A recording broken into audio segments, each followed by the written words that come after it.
kebajikan. Yang saya hormati pimpinan Komisi 3 DPR RI selaku pimpinan sidang dan seluruh anggota Komisi 3 yang kami muliakan. Yang saya hormati rekan-rekan dari Polda Jawa Barat, yang saya hormati penasihat hukum dari ABH dan yang kami hormati Bu Rieke Diah Pitaloka. Pada kesempatan ini kami menyampaikan berkaitan dengan RDP yang dilakukan sebelumnya, sehingga berkaitan dengan yang pertama ada dugaan kekerasan yang dilakukan. Kemudian yang kedua berkaitan dengan penahanan di Polsek Tawang. Itu yang mungkin perlu kami ini kan. Juga ada laporan soal dugaan kekerasan tuh Pak. Siap. Yang pertama kami sampaikan berkaitan dengan penahanan di Polsek Tawang. Kami memang sudah melakukan pengecekan ke lokasi tersebut bahwa Polsek Tawang itu memang dikhususkan untuk penahanan terhadap anak dan memang tidak ada tahanan lain yang dilakukan penahanan di Polsek tersebut. Kemudian untuk Polsek tersebut adalah memang yang terdekat dengan Polres. Kemudian dari Polres yang lain, Polsek ini lebih terbaru sehingga dengan fasilitas yang ada itu dipilih untuk digunakan oleh Polres sebagai tempat penahanan anak. Sedangkan memang tadi disampaikan Pak Kapolres bahwa belum ada fasilitas yang ada di Tasik kota maupun kabupaten yang khusus memang disiapkan untuk berkaitan dengan penahanan anak. Sehingga tadi disampaikan bahwa harus dipisahkan berkaitan penahanan anak ini dengan orang dewasa, sehingga tadi disampaikan bahwa tempat tersebut tidak digunakan untuk penahanan dewasa tapi sudah digunakan khusus untuk penahanan terhadap anak. Kemudian yang kedua yang kami sampaikan, kami ambil pada saat kegiatan RDP yang kami dengar bahwa adanya laporan dugaan kekerasan yang dilakukan.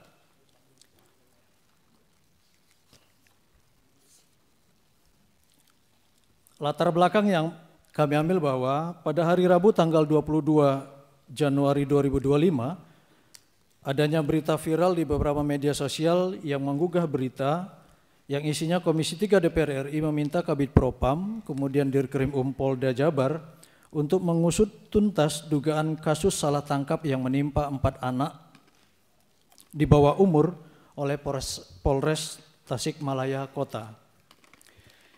Kemudian dasar Undang-Undang Nomor 2 Tahun 2002 tentang Polri, kemudian yang kedua Perpol Nomor 7 Tahun 2022 tentang Kode Etik Profesi dan Komisi Kode Etik Polri.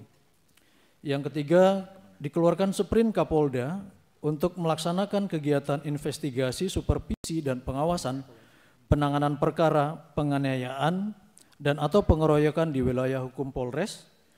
Kemudian adanya surat undangan dari DPR RI tanggal 24 Januari 2025 tentang undangan RDP. Kemudian upaya yang telah dilakukan Bid Propam Polda Jabar berkaitan dengan adanya dugaan kekerasan yang dilakukan. Kami telah melakukan klarifikasi terhadap Nandi. Nandi ini adalah tersangka yang dewasa yang dilakukan penahanan di Polres Tasikmalaya Kota. Sejak tanggal 1 Desember 2024, keterangan dari Nandi, dirinya ditahan di Polres Tasikmalaya Kota terkait dengan perkara diduga melakukan tindak pidana pengeroyokan dan penganiayaan yang terjadi pada tanggal 17 November 2024 sekitar pukul 01.30 di kota Tasikmalaya.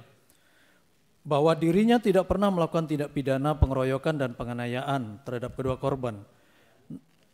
Namun dirinya mengakui perbuatan tersebut pada saat di BAP, merasa terpaksa melihat rekannya yang diamankan oleh salah seorang anggota Satreskrim Polres Tasikmalaya Kota. Kemudian pada saat dirinya sedang minum minuman keras tanggal 30 November 2024 sekitar pukul 01.30 ada dua kendaraan R4 dari Satreskrim Polres Tasikmalaya menghampiri dirinya dan melakukan interogasi terkait adanya pengeroyokan dan penganiayaan yang terjadi tanggal 17 November 2024. Kemudian sekitar pukul 03 dirinya bersama Jenny dan Raja Wali dibawa ke Polres Tasikmalaya. Setiba di Polres Tasikmalaya, dirinya dimintain keterangan terkait keterlibatan dirinya ikut serta melakukan tindak pidana pengeroyokan dan penganiayaan, di mana saat itu dirinya tidak mengakui telah melakukan pengeroyokan dan penganiayaan.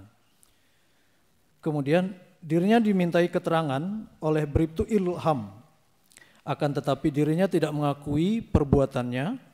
Namun tiba-tiba dari arah belakang ada salah satu diduga anggota Satreskrim menendang dirinya ke arah punggung satu kali, menepuk kedua telinga dirinya sebanyak 3 kali, dan menampar muka sebanyak 1 kali menggunakan sandal.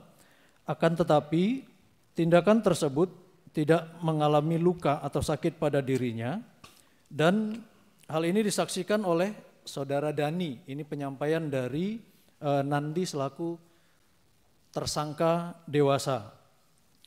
Kemudian selama proses pemeriksaan BAP tidak menerima tindakan kekerasan oleh penyidik, penyampaiannya.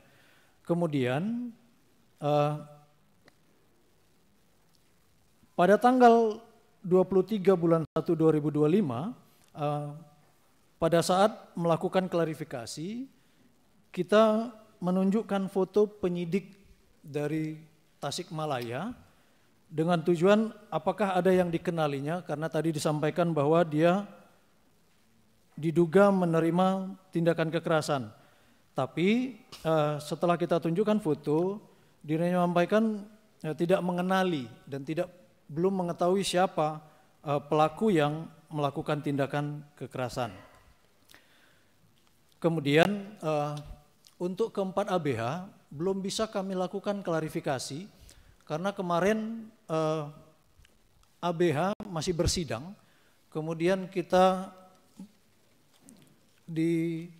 melakukan klarifikasi terhadap penasihat hukumnya